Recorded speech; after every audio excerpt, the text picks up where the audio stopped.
Kicking off our list at number 10, dental surgery. Back in the ancient Egyptian world, it's not like you could just take a quick trip to the dentist to get your teeth checked out and cleaned, yada yada, and then you go home, whatever, right? The diet of the average Egyptian was most definitely not exactly, conductive to having an impeccable set of pearly whites. That's mostly due to the fact that the tools used to grind food would often leave traces of sand and or stone behind, which would naturally destroy your chiclets. And through documents found, there have been a few different dental treatments from that time that have been discovered, and it's pretty horrifying, like topical treatments and such. But one case was able to give us a glimpse into what is believed to be the treatment of an abscess, an ancient abscess. We love those. Even more interesting is a mummy that was found from the 4th dynasty. This mummy, in his first molar, was a bunch of surgically produced holes that they believe were used to drain an abscess, which clearly gives us some, very tangible evidence that dental surgeries were in fact happening all those years ago. And before we head into the rest of this list, we also have to remember that all this was done, or most of this was done, without anesthetics, right? No one's gonna put you to sleep and then you wake up and you're like, oh, my teeth are gone, what happened? No, you were awake for the whole thing. It sucked. Number 9, Egyptian stitches. Yeah, gotta talk about Egyptians once again. I'm gonna talk about them quite a bit. They're the OGs. Just in general, while surgery did exist during ancient Egyptian times, invasive surgery wasn't quite as common because, well, obviously, like I just said, no painkillers, no antibiotics, the list goes on, right? No fun. One thing that's less invasive but still extremely important was seen quite a bit during these times. Use of stitches. Yeah, I've never needed any in my life, thank God, knock on wood that I don't need any stitches. Ancient Egyptians found different and effective ways to make their own sutures in order to close these large wounds. They did so by using plant fibers or hair, or tendons, or wool threads, anything, right? In the oldest known surgical text, which is referred to now as the Edwin Smith Papyrus that came from ancient Egypt, there are 48 different cases of stitches being described. 48, imagine being one of those 48. That's kind of epic, not gonna lie. Number 8, blood transfusion. Back around 70 AD, the Romans were pretty wild when it came to the Colosseum and the games that would go on inside. There was, a lot of bloodshed, and crowds would rush the arena after the day was done.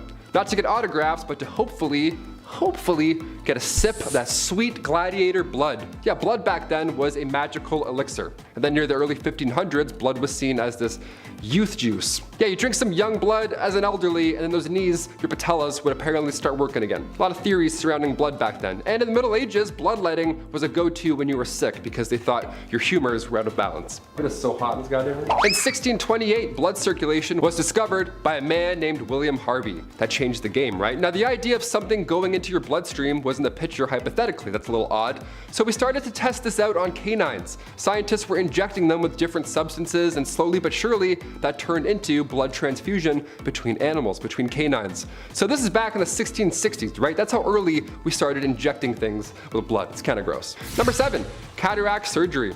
Okay, don't tell him I told you this, but Kyle, my brother Kyle, our other lovely co-host on B, is blind in one eye. Yep. Kyle was born with a cataract, but you would never know because he plays rugby amazingly and somehow he reads this tiny prompter. I can barely do it with 2 eyes. No idea how you do it, man, you're a champ. Cataract surgery is one of the oldest surgeries in the book. Well, rather in the painting. It was found in a tomb in ancient Egypt. It was a painting of what is surely the oldest recorded eye surgery. Scientists are able to make this conclusion due to the length of the tool that the doctor is holding. They believed this was a method called couching, which happened to be recorded. See, the needle would push the cloudy lens to the bottom of the eye, ideally fixing their vision. The oldest tools found in Egypt tell us that 4,000 years ago, this was the first time it had been done. But afterwards, evidence of couching was found all over the world. Now, it wasn't until 1747 until Jacques Daniel, a doctor in France, he performed the first ever cataract extraction surgery in a modern sense. He was the OG. Every method sounds wildly uncomfortable. If you've been through this, like Kyle has, kudos. Number 6, skin treatment. As soon as summer comes around, honestly, it's game over. I burn so easily. That's why I'm a fan of winter, right? I don't have to keep applying sunscreen to my face all day and feel like I'm about to faint. But how did ancient Egyptians beat the heat back in ancient times? They didn't have Banana Breeze SPF 35. No, ancient Egyptians valued their skin as a symbol of beauty. Yeah, you think your morning skin routine requires a lot of work? Buddy, read a book. Their routine was written on tomb walls and scrolls. They used rice bran containing UV absorbing gamma oryzanol. Yeah, that was used to block the sun off. Jasmine as well helped repair sun damage. Ancient Greeks would use olive oil as sunscreen, which as far as UV protection goes, it did absolutely nothing.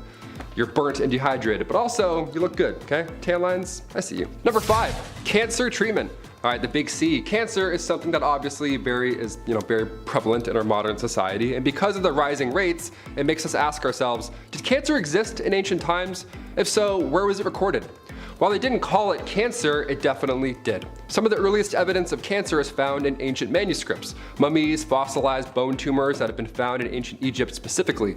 There are tons of examples and different forms of cancer that have been found throughout, but perhaps the oldest comes from 3000 BC. And it was found, like I said, in the Edwin Smith papyrus that we talked about before.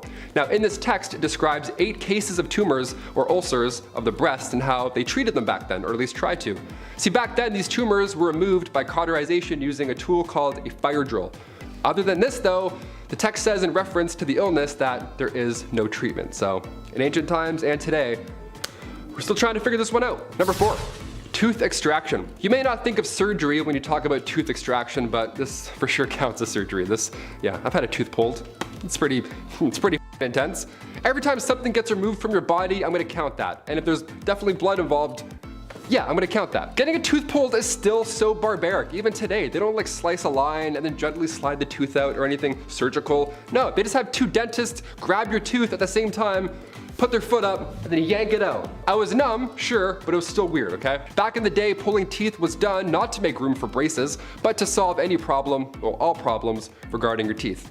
Yeah, cavity, gone. Toothache, see ya. Oh, some plaque? No problem. Today, we're lucky to have x-rays and modern technology, to tell us if a tooth is coming in sideways or which ways, but back then, some believed that it was tooth worms. Yeah, this feeling over here, could be a worm. Go get it checked out. Could have worms in your head. Gross. Aristotle and Hippocrates wrote about dentistry around 500 BC, and the way they would handle tooth decay or extraction was by using metal wires to fix wobbly teeth or even a broken jaw, aka ancient braces. Number 3, trepanation. One of history's oldest surgeries. Trepanation was also, it was the worst. It was horrible. To this day, we're not even sure why this was a thing, but we picked up a few ideas along the way. Let's talk about it. Turning the clocks back to thousands of years ago, trepanation was the practice of drilling holes into your skull. A popular theory is that trepanation was done to release evil spirits. Yeah, let's drill some holes in our skull and see if our mental illness just goes away. That'll help. As barbaric as this sounds, skulls found in Peru hint that this procedure wasn't as fatal as you'd first guess. The reason this would happen was also to clear out bone fragments after skull fractures, right? So you show up with a headache and leave with a hole in said head. But honestly, the fact that you're leaving at all is surprising, given the time. They didn't have any advanced medical instruments, but they did have sharp ones. This was the first surgical procedure, it was around 6500 BC. The term trepanation comes from the Greek term trepanon, borer, to drill. Number 2, rotting whale body. Okay, not all these are not disgusting. One of the most strange things on display at the Australian National Maritime Museum exhibit has got to be the whale carcass treatment. This is an odd treatment. Now, the cure for rheumatism back in the 19th century was to crawl inside of a dead whale's body and just hang out for a bit. And by a bit, I mean a full 30 hours. After that point, you would definitely be healed for at least 12 months. Yeah, it began in the town of Eden, obviously a whaling town on the southern coast of Australia. Only while this was happening, it was kind of funny, the user's head would be poking out of the whale. Yeah, like the world's worst sleeping bag, all tucked in there, getting better. It all started when an intoxicated man stumbled into a dead whale body, passed out, and then when he woke up, his rheumatism was cured, just like that. Yeah, from pale ales to pale whales. No more achy joints for you, my friend, let's do it. And finally, number 1. Egyptian nose job. Plastic surgery is more widespread now than it ever has been before, but it's all because it started a long time ago, especially in the ages of the ancient Egyptians. In the Edwin Smith papyrus, along with the documentation of trauma surgeries, bone fractures, fixes, and all that jazz, this text also shows examples of fixes for nasal injuries, which I gotta kinda I have to seek some of that right now. I think I need to get my nose fixed. Can't breathe a lot. The treatment involved manipulating the nose into the desired position before using wooden splints or lint or swabs, anything really to hold it into place. It's an ancient nose job. That's crazy, right? It's truly wild to think back about how much, these people had shaped our world and lives, especially our medical world today. while so much of the civilization still remains a mystery to us, right? It's crazy how much we still know and how much we still don't know. When prescribed this medicine, you'd probably ask yourself, will I stay or will I go? This article from 1899 reports on a hotel in Australia where you could go for rheumatoid arthritis treatments. What makes it so special, you may ask? What will you get at this supposed Airbnb to earn a 5-star from you? Well, the so-called treatment at the so-called hotel could only happen whenever a nearby whale died. A bunch of dudes on boats would go up to the floating whale, bring her closer to the coast for easier corpse access, and then dig coffin-sized holes into its body. Why? Oh, you know, so patients could be rowed up to the whale and cozy on into one of the carcass coffin holes for a couple hours. This process allegedly relieves soreness and inflammation of extreme arthritis cases. But what may be the best part is the treatment was reportedly to be discovered by a drunken man who was staggering along the beach near the whaling station of Twofold Bay and who, seeing a dead whale cut open, took a header into the decomposing blubber. And to follow up on decomposing animal medicine, let's do some more decomposing animal medicine. Chinese baby mouse wine. Yes, you heard me correctly. However, it's not only being found in China, having spread to Korea, Kazakhstan, and a few other of the Asiatic countries. Can't swallow a tequila worm? Imagine accidentally chugging down a small mammal. Whoops, haha, just gotta go puke my entire body out of my nose really quick. But apparently this potent health tonic is said to combat anything from asthma to liver disease. In order to make the concoction, you'll need between 10 and 15 baby mice, no more than 2 or 3 days old before their demise. Apparently, their death age is super important for the quality of the wine, as is the fact baby mice should be furless and have their eyes closed. After which, the recipe states that the mouse body should be submerged in rice wine and left to ferment for a period of 12 to 14 months before the drink is ready to consume. Although in ancient tradition, baby mice wine has few fans due to the reminiscent taste of raw gasoline, but its ethical record isn't exactly squeaky clean either. Ancient India brought us couching, the ancient practice of sitting on your ass. In reality, the couching I'm referring to would have you on the edge of your seat, not kicking back in it. A leading cause of blindness worldwide is cataracts, which affect 24 million Americans aged 40 and over. Ancient Indians developed the first documented treatment for cataracts called couching. It's first documented back in the 6th century BC by the surgeon Sushruta, who had learned from ancient Egyptian experiments with cataracts. Over the years, the procedure was later used by the Greeks, Romans, Ottomans, and Europeans. During couching, physicians punctured the eye and manually dislodged and removed its cloudy lens. The result was the patient is only able to see movement or basic shapes, now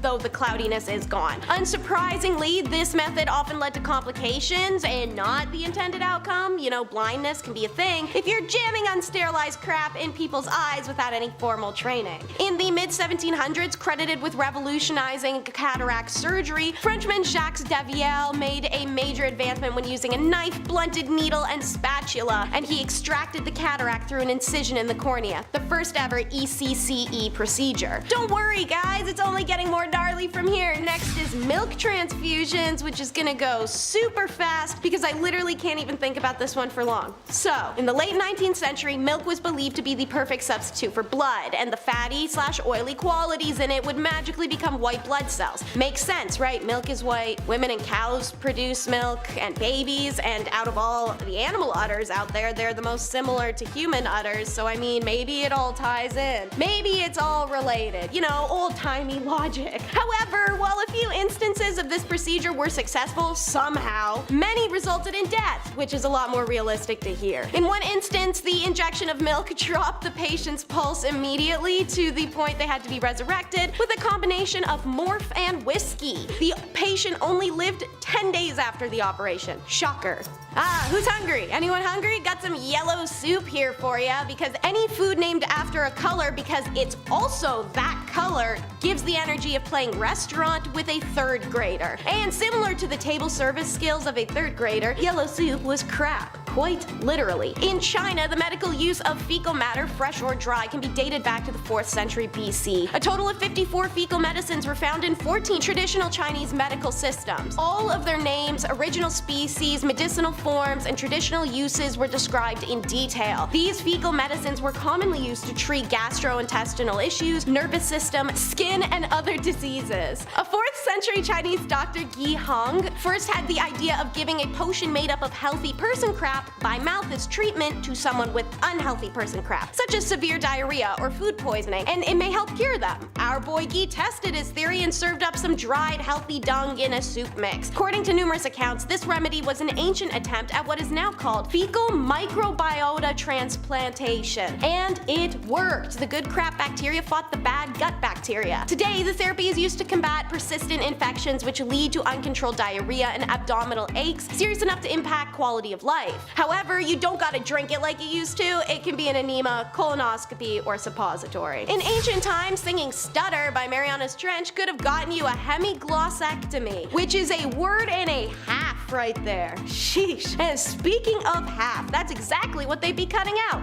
Half of your tongue. Used today to treat oral cancers, hemi procedures can be credited to the Prussian surgeon J.F. Diefenbach, who in the early 18th century got the idea that maybe chopping out half of someone's tongue would stop their speech impediment. So he gave it a try. An incision cut through the root of the tongue that he said stopped the spasm of the vocal cords. Perhaps his patients stopped stuttering because they passed out or were screaming instead, seeing as this would be done without any painkillers. By the 1840s and going well into the 19th century, it was believed that this horrific surgery done without anesthesia was a radical cure. Needless to say, the treatment was not effective, and sometimes patients died of blood loss. Today, we have the American Speech Language Hearing Association sharing positive impact speech therapy can have over chopping off tongues. Are you prepared to squirm? Because they are. It's maggot therapy. Because since when have flies and open infectious wounds made a good pair? Apparently more often than we think. Don't get me wrong, we've all heard the Reddit horror stories, finding a spider's nest in your ear canal or the cockroach nest under the super unbathed woman's,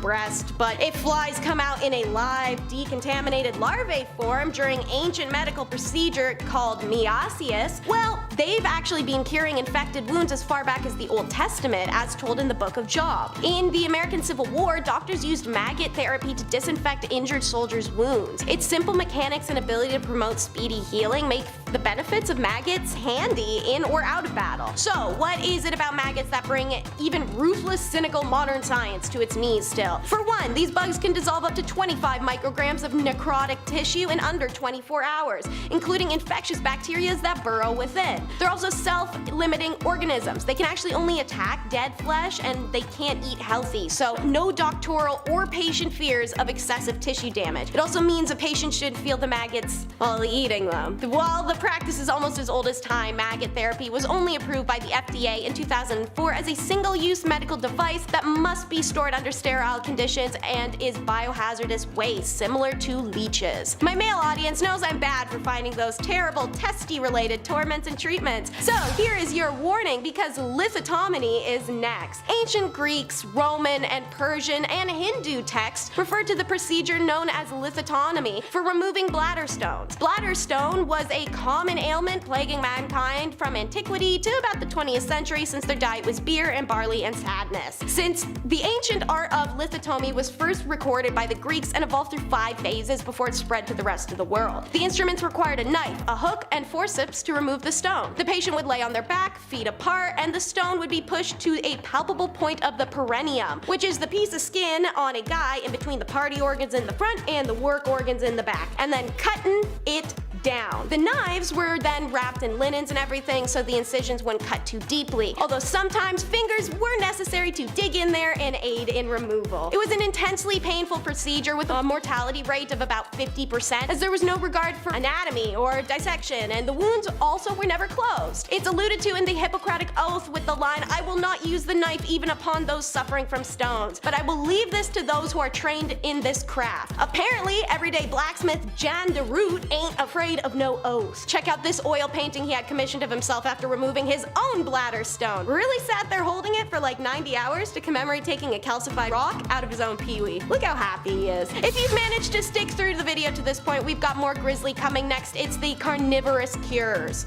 Hypocrisy, ancient Europe's favorite practice aside from nut bathing and abject racism. While they were reacting with disgust and outrage to reports of man-eating brought back by travelers to the New World, in this very period, people themselves were using using corpse medicine and remedies consisting of human blood, bones, organs, and fat. Corpse medicine is originally found in ancient medical texts from India, China, Mesopotamia, and Greece. It was particularly popular with the Romans, and practically every culture around the world resorted to this gruesome range of practice. The Romans believed that the blood of fallen gladiators could cure epilepsy, and 12th century Victorian apothecaries were known for their stock of ground up mummy powder. Meanwhile, in the 17th century England, King Charles II was known for enjoying a draught of King's Drops, a restorative brew made of crumbled human skulls and alcohol. In some cases, the sickly would even attend executions in the hopes of getting a cheap cup of freshly killed person's blood. Why let all that free medicine go to waste in the mud, you know? Their ideology was that by consuming the remains of the deceased person, the patient was also ingesting part of their spirit, leading to the increased vitality and well-being. The types of cures prescribed usually corresponded with the type of ailment. Skull used for migraine, human fat for muscle aches. Despite lots of evidence against it working and overall being gnarly, people felt the cures were efficient and kept up man-eating medicine for centuries. And now, the word scary really hits this treatment right on the nose. Old school rhinoplasty. Isn't that a fascinating yet horribly gut-turning sentence? These bad boys were performed in quite a few places and are rumored to either begin in India or ancient Egypt. In Italy, the procedure started to come about due to syphilis, which began afflicting the population in the 16th century. This STI had a horrible symptom called saddle nose, where the bridge of your nose collapses like that of a partying 70s Playboy bunny. This nasal deformity was an obvious indicator of indiscretions, and so many used surgery to hide it. Gaspare Tagliacozzi developed a new method of creating a new nose using tissue from a patient's arm. It's a little confusing, use the picture on screen to see what I'm describing. He would then cover this flap of skin with a piece of skin from the upper arm while it's still attached to the limb. Once the skin graft was firmly attached, after about 3 weeks, he would separate the skin from the arm. There were reported cases of patients' noses turning purple in the winter and falling off though. Okay, so over in India, they did this crap not even for syphilis, but for ancient human vanity. Found in the Shashruth Samhita, an important medical text from India dated in the 6th century BC, it's the most well-known nose reconstruction contribution to plastic surgery history. Shastra's surgery equipped a leaf to measure the size and shape of the nose, and instead of using the arm, a piece of the skin of the required size should be dissected from the living skin of the cheek and turned back over to cover the nose, keeping a small pedicle attached to the cheek. The part of the nose that which the skin would be attached to should be made raw by cutting at the nasal stump with a knife, and just like that, I'm done. I'm not continuing. It's too gross. Number 10. Mummies. This should come as no surprise to anyone, but yeah, mummies. While not the first and not the last civilization to mummify their friends and family, ceasing to exist, they are probably most known for it. Well, that and maybe the pyramids. The pyramids are pretty cool, I guess. The process of mummifying or preserving the body was thought to be important for the soul during the afterlife. If the vessel or your body was not intact, then your soul could get lost. Therefore, if you want the pharaoh to live forever in the afterlife, then you must pickle and preserve the mighty king. I don't want my soul getting lost. Number 9. 40-year-old's worst nightmare. Despite my best efforts and anti-aging cream, there will come a time when I will be old. Personally, I'm not worried about putting some mileage on. That's life. However, something I am concerned about is the effects of aging. Have you ever just noticed that you ain't as limber as you used to be? You get tired easily. And if you have more than 3 beers, you have to lay down for 3 days. However, something that happens to a lot of men reaching their 40s is a little trouble in the bedroom. This was an issue in ancient Egypt, except sadly, there wasn't a messed up process to fix impotence. I know, right? That's crazy. You thought I was gonna say something weird like wrap a snake around it or something. But no. When in modern times the cute waitress at the golf clubhouse just doesn't get your blood pumping anymore, you could reach for a small blue pill that everybody knows. Egyptians did not possess such luxuries and instead prayed for the Pishadil to work. Dear Desert Jeebus, please make my wiener work again. Thank you. Number 8. Ahead of their time. Ancient Egyptians just may have been ahead of their time and didn't know it. The Egyptians had tons of different herbs, plants, and methods for treating all kinds of ailments. Their alchemy skill was maxed out. I never did that. However, one method they came up with may have been helping more than they thought. A porridge mixture that was boiled down that contained tetracycline, which, just in case you didn't know, is known as an antibiotic. This would have been very helpful for the time, as a scrape on the knee could be the difference between living and, well, not living. While this was being used, it's unsure if the Egyptians really knew why this method worked. we doubt they understood the finite details of antibiotics. And I'm not going to stand here and pretend that I do either, because I don't. Number 7. Tales from the Crypt Keeper. You didn't think I was going to talk about mummies and not talk about how they make them, right? Hold on to your spittoons, this is going to be a rough one. Okay, so we all know that when we pass on, our bodies begin to decay and break down. The Egyptians knew this, so they would have to be one step ahead if they were to have the king pickled in time for the afterlife. Well, first things first, the brains? They gotta go. They would remove the brain with a large spike and sort of mash it up there and well, then they drain the contents from the nose, which that is just disgusting. Stomach, colon, and lungs, well, those won't be needed in the afterlife either, so they gotta go too. But the heart stays though. That's where the soul is. The king was then dried out with mounds of alkaline salt in the world's best beef jerky impression.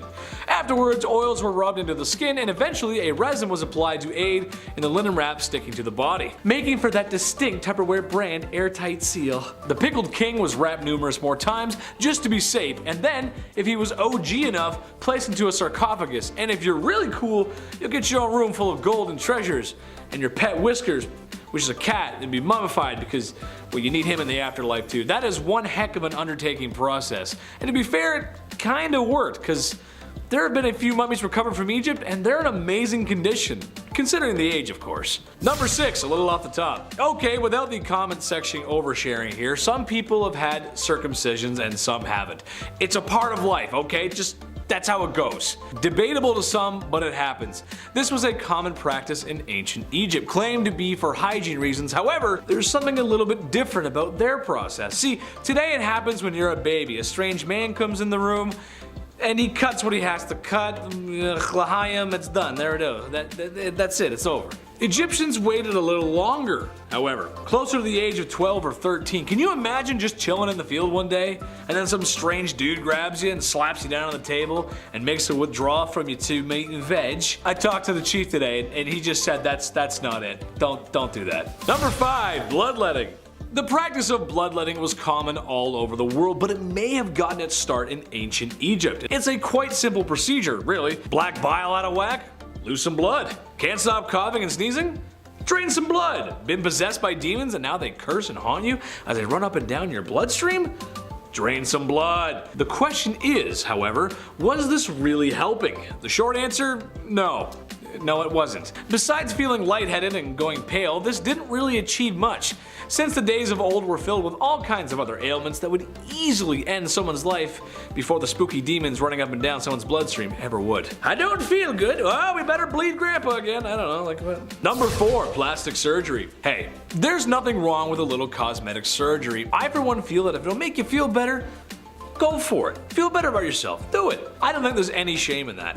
It's been around for a long time, so long that ancient Egyptians might have come up with the first nose jobs. Obviously not like the ones today, but they were knowledgeable in surgeries. After all, you open the chest cavity of a dozen kings and you jot some stuff down on some papyrus, you learn a thing or two. More interesting than shaving down your own beak, however, was their implementation of the prosthesis limbs. Yes, all the way back then. One mummy was actually found with a fake toe. When tested in the modern day with period-accurate sandals, it proved to work quite well and moved more efficiently than first thought. Again, for the time, this was pretty advanced. Number 3, the Ode of the Nile. Imagine people working all day in the blistering sands of Egypt, where the sun beams down on you like, well, the sun in the desert, lifting massive rocks and carving them to shape. I don't know about you guys, but I would be sweating. And that also means I wouldn't be smelling too fresh, resembling that of a high school locker room. Yuck. Well, the Egyptians knew this was an issue, so they came up with what was probably the first underarm deodorant, using nice herbs and other items that had pleasant aromas, and stuck them where the odor was coming from. In your armpits. I just know that after a long day of hard labor in the sun, I would need more than cinnamon sticks and lavender to tame the odor of my sweaty lumberjack armpits. That's just how it goes. Number 2, the Egyptian Brazilian. The 70s have come and gone, and a popular trend today is to be hairless. Everywhere. Even in places where you didn't think it was possible to grow hair when you were younger. Egyptians took it upon themselves to remove all their hair. Well, at least most of it. Not because the Nile River had nice beaches, but because of lice. Oh, yuck. While not an exact cure for the itchy bugs that plague schools across America, it did seem to help. And if you've ever had lice before, you know how bad that sucks. I had them once. It was the worst. Cut my hair, shave my head. Lots of baths. It's no fun, man. Too cute for that. I don't want that. Number 1, Wario breath. Wow. Okay. It makes sense that Egyptians would come up with breath mints in mouthwash. They fed their laborers diets of foods that contained a lot of onions and garlic. Sure, I'm just like everyone else who cooks. And when the recipe asks for 1 onion, maybe I put in 2. When I asked for 2 cloves of garlic, maybe I put in 4. You gotta love that flavor. It was thought that they help fight off disease, and they were kinda right. However, after eating all that flavor, your breath would be something rancid. So herbs and mints were used to help quell the breath that could peel the paint off of walls. Thank God.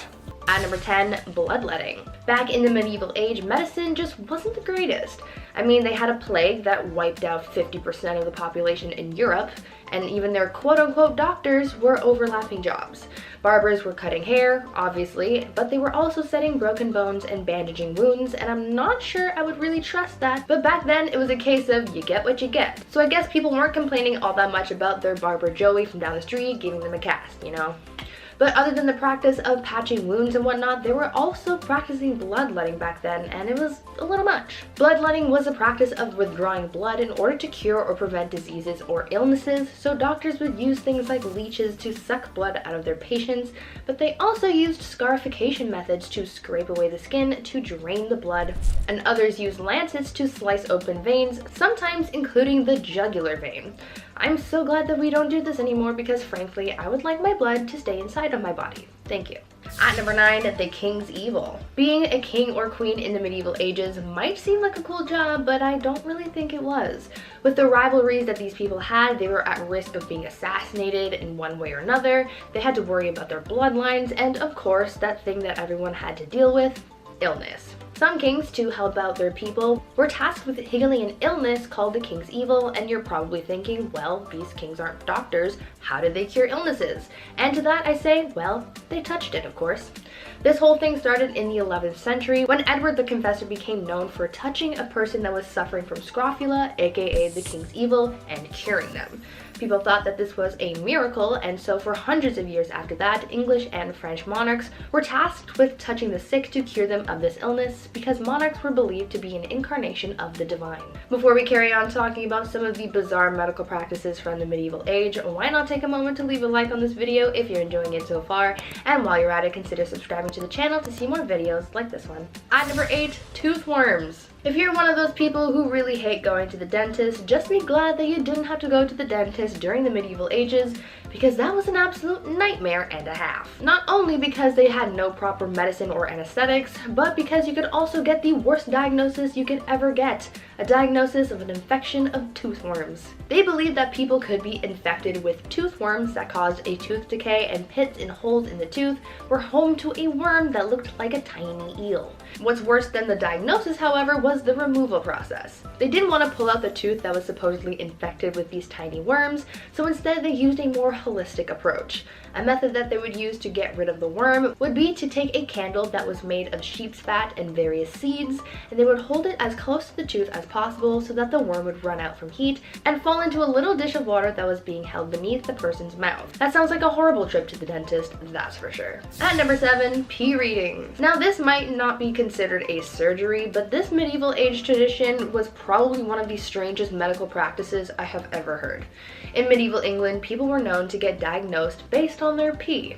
Back then, they believed that the consistency, color, and taste of someone's pee could diagnose someone's ailments. They took this method of diagnosis so seriously that they published books for the wealthy so that they could do this practice at home, and these books included illustrations and color charts so that they knew how to judge their own pee. According to their texts, if your pee was white, then it was the ideal color, and that meant that everything was working just fine. If it was wine colored like blue or black, then that meant that something was very wrong. And if it was green, then you were basically on your last leg and you should probably get your will in order.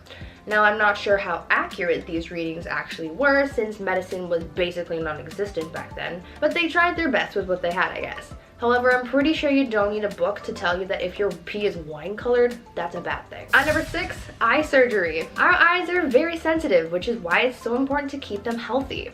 Oftentimes when something is wrong with our eyes, we naturally go and get them fixed. But back in the medieval age, if something was wrong with your eyes, you really had to think long and hard about whether or not you really wanted to get them fixed, because the procedure to fix your eyes sounded like an absolute nightmare. Back then, when someone had cataracts, a surgical procedure called needling was performed, and it involved having a doctor push a thick black needle into the patient's cornea.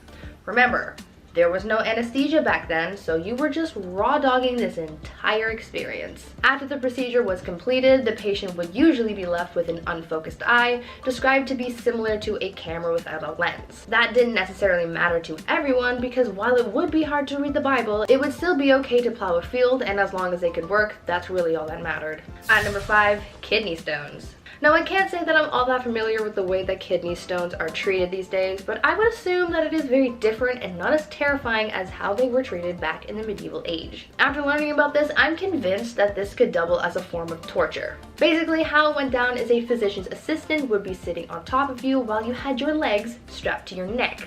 And then as the assistant was holding you, the doctor would stick 2 of his fingies up your little booty hole, press his fist against your pubes until he felt a hard pellet indicating a stone. After the diagnosis, then it would be removed through the bladder using a sharp instrument. Now, I've never had a kidney stone, so I don't know how painful it is to have one, but for those who have experienced this, would you rather go through this medieval procedure or just tough it out until you pass the stone yourself? At number 4, butt stuff. Even back in the medieval age, they had treatments for hemorrhoids. This illness was often associated with Saint Fiaker, also referred to as the, quote, patron of hemorrhoids. A 7th century tale said that this monk cured his illness by sitting on a sacred rock for several hours, and so in the medieval age, some physicians believed that the same method could apply to other people's butts. Obviously, that didn't work, so some other superstitious physicians came up with an alternate and more nightmare-inducing way of getting rid of hemorrhoids. If you didn't want to sit on a sacred rock for an extended period of time, you could always get a red-hot iron tube put up your butt. Yeah, I don't think it gets any worse than that. At number 3, belladonna. Belladonna, deadly nightshade, whatever you want to call it, doesn't make it any less poisonous. This plant is one of the most toxic plants around, but that doesn't mean that people haven't tried to use it in their personal use. Normally, we want to stay away from toxic things like chemicals and X's, but back in the days of old, people said full send and used belladonna as eye drops. Yeah, that's right. Even though this is literally poisonous, they thought, let's put it in our eyeballs. The organs that we use to see, because that's a bright idea, right? Many people, mostly women, used eye drops made out of deadly nightshade because it changed the size of their pupils to make them look more starry-eyed, and that was seen as a beauty trend. In moderation, these eye drops wouldn't really cause too much damage, but prolonged use of the poison could see some serious health concerns like stiff muscles, short-term memory loss, confusion, disorientation, and in some cases death, because it could literally paralyze your heart. And if you're thinking, man, I'm so glad we don't do that anymore, then think again, baby, because if you've ever been to the optometrist and you've had your pupils dilated, guess what they use? That's right, belladonna. It's not harmful to put just a couple drops in your eyes and not to do it again for a while, but if you get your hands on it and start using it too much and in high dosage, then you're in for some trouble. At number 2, trepanation. Trepanation is the process of drilling or scraping a hole into the human skull. Yeah, I know, that doesn't really sound like fun in the slightest, but back in the olden days, people did it, and it was a relatively common body modification for some reason. This practice was done in all sorts of cultures throughout different periods of time. During the medieval ages into the Renaissance, trepanation was used to treat epilepsy and mental disorders. This practice also dates as far back as the Paleolithic period. In ancient Peru, trepanation was done using a ceremonial knife called a tumi. In ancient Greece, it was done using a drill. Polynesians used sharpened seashells, and in Europe, the procedure was done using sharp flint or obsidian. Though we know that in the medieval times and the Renaissance, trepanation was considered a medical practice, in ancient times, the reason for this practice is still uncertain. It could have been to try and fix damage from a head trauma, but it's also believed that this practice was done to heal mental problems, release toxic spirits, or even as some kind of ritual. And finally, at number 1, knife hand. Now, this one is by far the craziest medieval surgery in my opinion. So you know Captain Hook, right? He's got a hook for a hand. Well, this guy I'm gonna tell you about has Captain Hook beat by a landslide. A 6th century medieval burial was found in Italy, and it revealed a male warrior who had a knife for a hand. Yeah, this man had a knife instead of a hand. This warrior had his hand amputated. However, the reason for said amputation is unknown. In place of the lost hand, the prosthesis was a blade. Now, I don't know if this guy lost his hand in battle or something and they just gave him the best that they could, and that was a knife as a placeholder, or if he just willingly chopped off his hand so that he could have a knife hand. But either way, that is so badass, and I would have loved to see this guy in battle. Number 10, wash your hands. No, seriously, go wash your hands right now. When was the last time you washed those filthy mitts? Go wash your hands. Washing your hands is super important, especially these days. But something that's very unusual about the Aztecs compared to a lot of other civilizations in history is that, well, they did wash their hands. Oh, and you have no idea how happy that makes me. No more shall I have to think about people shaking hands after using the bathroom with no toilet paper. That's disgusting. Or scooping food onto a plate with their bare, dirty hands and sharing that food with the rest of their families. Yes, the Aztecs like to wash their hands before and after a meal, which is just the way it should be. I hate having grimy hands. You know, I talked to the chief today, and you know what he said? That's it. That's actually it. Yeah, we like that. That's it. Number 9, Aztec barbershop. It must have been quite the sight for Spanish conquistadors to land upon the shores of North America and then come to bear witness the Aztec civilization in all its glory. Something noticed by the curious Europeans was that the Aztecs had what looked like a barbershop for men. After all, a healthy scalp is a happy one. Even more interesting than that, however, is women were dyeing their hair with a green herb that I'm not even going to begin to pronounce. It was just too hard. It was a lot of X's and T's. I couldn't do it. Which produced a purple shine to their hair. Some women even shaved their hair off, while older women, like mothers, had longer hair. Man, it's almost as if a beautiful civilization was starting to flourish. Well, I'm sure nothing bad ever happens to the Aztecs, right? Number 8. My heroes. Let me create a scenario for you. I like creating scenarios. Let me create a scenario for you. You're on the way to a certain event that is very important in the big city. Maybe it's a new job, a new summer fling, or something that requires dry pants. But now your stomach is acting up. It's big angy. Your stomach's making sounds that are becoming more audible, and you can feel soon you will require a bathroom. But you hold it in. I can make it past this event and then go, you say to yourself. No problem. But now you've got cramps, sweats, and you're getting anxious, as you know that DEFCON 1 is approaching. You now have to make a decision to make a rush to find a bathroom, or be late for your event, or take a gamble with your underwear and dignity. Yes, that is a feeling I know all too well, but perhaps I should have been living in the Aztec Empire, as they had public washrooms all over the city. That's just awesome. Oh, what sweet relief. As if that weren't the most unusual, they also had citizens cleaning the streets, which is pretty unusual for the time.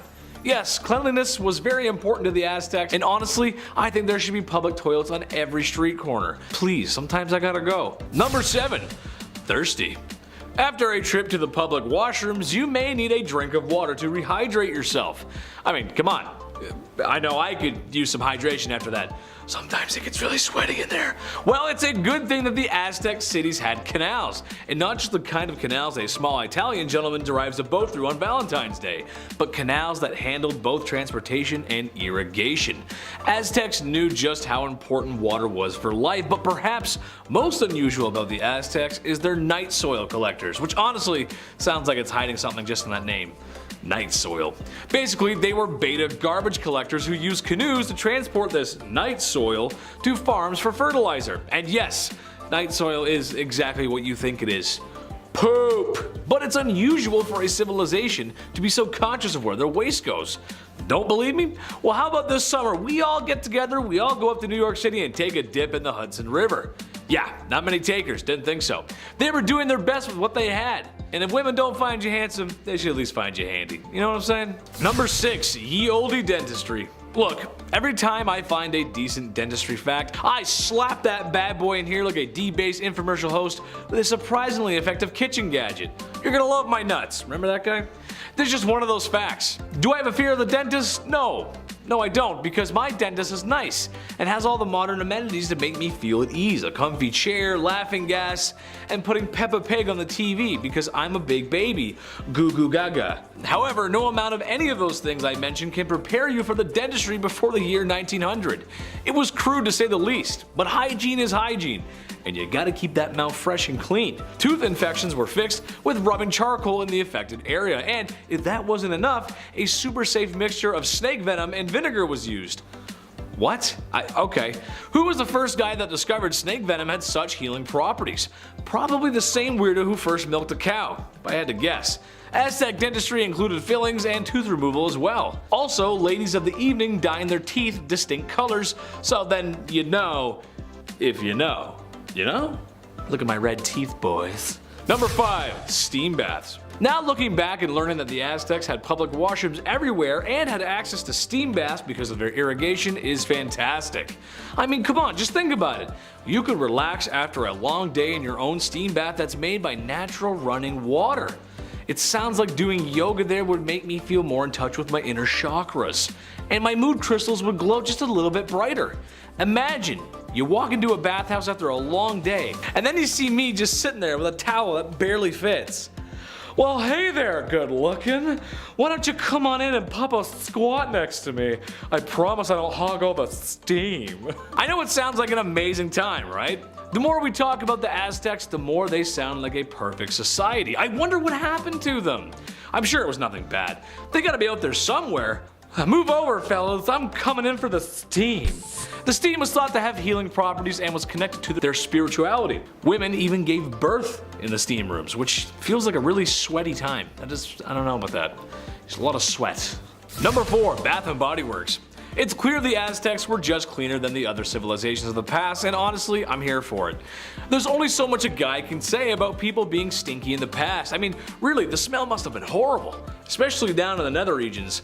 My lady, I would like to have a child with you, but the fragrance that is coming from both of our undercarriages makes me want to get into my carriage and drive it into the nearest body of water.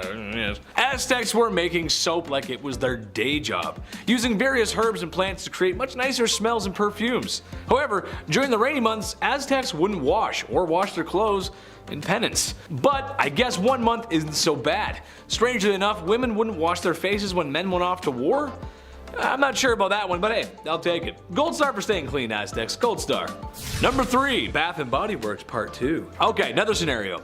You're in the 6th grade. You're sitting at a desk and listening to Mrs. Smith, and she's going over what today's art assignment is. As you begin to reach for your favorite shade of red crayon, an odor hits your nose. It's unlike anything you've ever smelled before, and it's coming from your armpit. Puberty-induced body odor. Not to worry, your buddy has a can of the finest spray deodorant there is. He hands you a black can that says Axe. You are now one of them, and you start showing up to school dances with a seafoam pink button-up shirt with the collar popped, and a Justin Bieber haircut with the hat on backwards. Yeah, that's right. All while drenched in a can of Axe's finest. Shark tooth necklace shows every girl in the room that you're a tough guy. God, those guys are the worst. Okay, no, the Aztecs didn't go that far, but they were aware of the horrors of the classroom BO and recommended a special bath prepared with lovely smelling aromas, which makes sense. Good smells go in, bad smells from your bum, they go out. However, there's 2 ingredients that make me question things. Apparently, no odor-killing bath is complete without a fresh bone from a dog and a human. I'm just gonna leave that with you and think about how you'd feel with 2 bones floating in your bath. That's disgusting. Apparently they had to be fresh too, that's gross. Number 2, the Aztec Classic. I'm glad the Aztecs had better hygiene because for once I don't get super queasy talking about the things people did. However, it wouldn't be a video about Aztecs if I didn't talk about their favorite pastime. Sacrifice. And honey, if they were giving out gold medals for it, the Aztecs would be record breakers. Sure, they weren't the only civilization to sacrifice people, but they did it with such theatrics. It would make my old theater teacher very proud. But unlike most civilizations, the Aztecs did this all the time. Whenever the calendar called for one, it was time for one. And if they ran out of people, they would go grocery shopping for more. Or actually just go to war and take people, which is not good. Just know that when a chief or a religious leader cuts the heart out of a man whilst alive for the entire city to see, he most likely had a clean cloth and water to wash his hands, making modern surgeons proud everywhere. Number 1, the European bug. It's safe to say that Aztecs, while not as clean as people today, they were striving for better hygiene, more than any other civilization at the time, really. However, no amount of hand washing, sacrificing, or putting herbs in your bath can prepare them for the Spanish. Not just the swords and the guns and invading and such, no, I mean the sickness that Europeans brought with them. It's a plot similar to War of the Worlds, except the invaders brought all the nasties with them. No matter what the Aztecs did, it wasn't going to stop the waves of lovely things the Europeans brought over. Armpits are clean, but now they got black lungs. There's too many diseases to even name, there's a lot.